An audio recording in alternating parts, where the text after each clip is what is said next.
También se refuerzan los intercambios empresariales a ambos lados del Pirineo. Las cámaras de comercio francesas y aragonesas han firmado hoy un convenio para conseguir un desarrollo económico equilibrado de los territorios.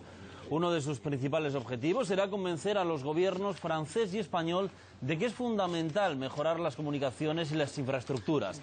Apuestan por potenciar el turismo, la economía y los contactos entre empresarios de ambos países.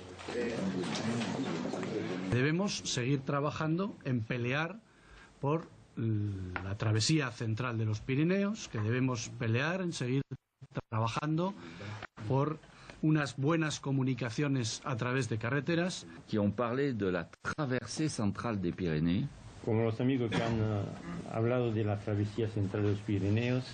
J'espère que les études, espero que los estudios, je le souhaite, seront faites par des experts connaissant notre territoire. Vamos con más asuntos del día.